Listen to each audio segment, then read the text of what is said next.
morning, evening, or afternoon, everybody. It's Kaghoe coming at you with another video. So today, I want to take the time to sort of go over all this cloth stuff that you're going to need to know if you are a mage, warlock, and priest. I'm not sure exactly if other healers use Whitemend and other stuff like that, or if you're going to be a tailor and do that. But the core of this is to cover the mage, warlock, and priest stuff for the Burning Crusade, because I've just been doing research personally for myself, seeing everything I need to get, and it is a lot of effort, time, and commitment that you're going to have to make. So, from the beginning, we're going to start right here. As Horde, you're going to come to Thralmar right here, and you're going to talk to this tailoring trainer.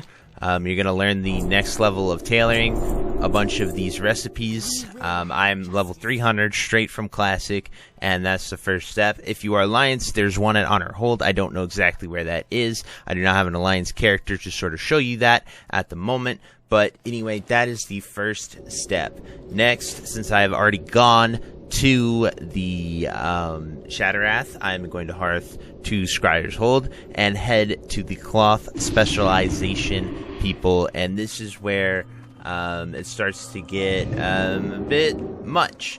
So depending on which class you want, there's going to be a specific gear set. Mages pretty much just go straight spell weave and spell strike. It's pretty simple for them. They only get that. They're going to need a total of 46 of that. And then warlocks are going to go with Shadow Weave, and then priests are going to go with the Mooncloth. So I went from Scryer's tier, just from right here, to the vendors. You can, if you're Outlaw and you're at the end there, you can do the same thing. You just head right here, and these are the specialists. So what's really interesting about this is you can do all three regardless of your specialization. So as you can see, like, to make these pieces for the Mooncloth robe, shoulders, and belt, you need to be a Mooncloth tailor. But to get Primal Mooncloth, you do not. So every single tailor should come here and get Primal Mooncloth. They should go here and get Spellcloth. And they should go here and get Shadow Cloth. At 350 tailoring, you can learn this pretty freaking easily. Now, in order to get there, there are many sort of routes you can take. You can, right now, if you prep, Mooncloth has no CB, it's been removed. So a really quick way that a lot of people are doing is they're just making Mooncloth bags all the way up. It's one of the cheapest ones, and it can get you to 350 just by making those. However, since you're going to be, if you're playing on your main character like I am, another route that you can take, and for anyone in the future, because I feel like you're going to have a ton of this, is the Netherweave Cloth route. So what you're going to do is you're just going to make Netherweave Cloth till you're 325, and then you're going to make bolts of imbued Netherweave Cloth till you're 340. Then from 340 to 350, you can make Netherweave boots. That's the path I would recommend taking. I would also recommend having those materials at that master trainer in Thralmar for any alts that you're going to be making, tailoring bots, things like that.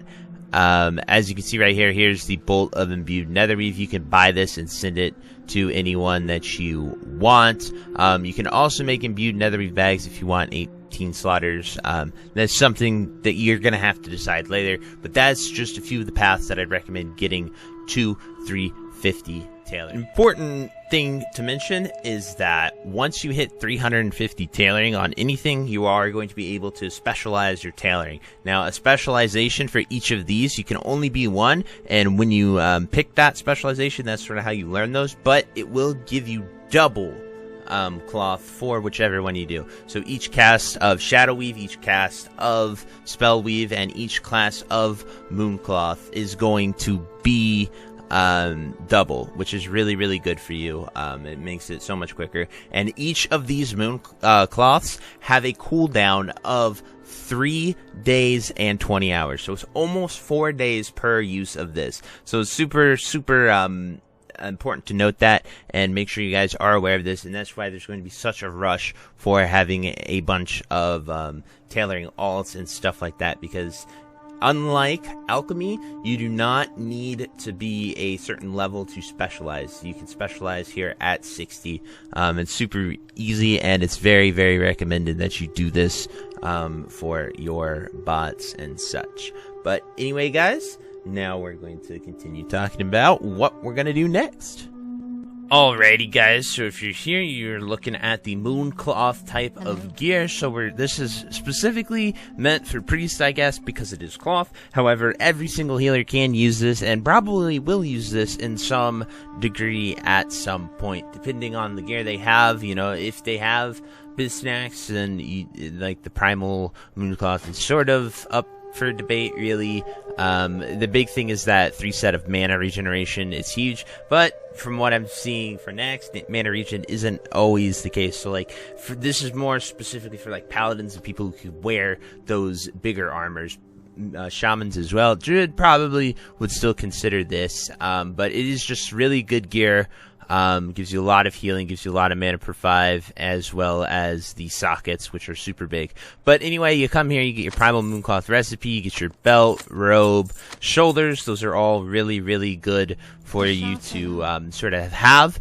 And then the other piece is going to be the Whitemend pants and the Whitemend hood.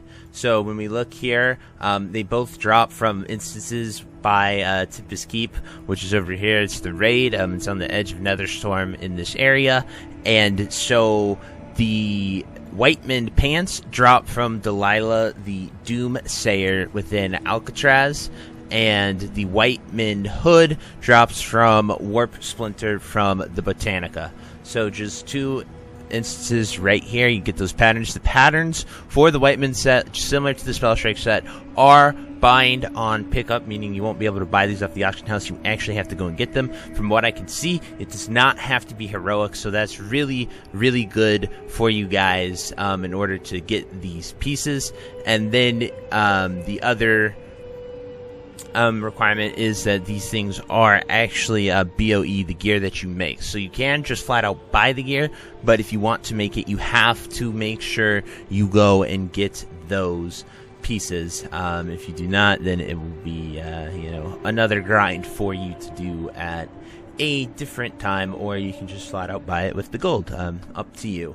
But anyway, that is sort of the general basics of the gear. In order to make Mooncloth, you need to go to a moonwell. Now, any of the moonwells from Classic work to the best of my knowledge, as well as you can go to some in Outlands. Now, the closest one here is actually just east of Shattrath City. It's right over here at the Cenarian Thicket. Now you gotta watch out because there are some moths that patrol. You might have to kill things, but it is at 4524 here in the Cenarian Thicket, so it's just right about here-ish, where my mouse is, where this water pool is.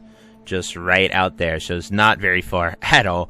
Really nice for you to sort of go in there and make that. However, there are some hostile moths that you have to watch out for. Another easy way is to fly here to the Evergrove. You can also go to Selvanar in Blades Edge Mountains, but Evergrove has a flight path, so if you're lazy and just want to fly there instead of running out of Shat to sort of, not go that far and get that, that's up to you. And then if you're an Alliance player, obviously you can teleport to Darnassus at the Temple of the Moon. I believe Stormwind has one in the park, I've heard.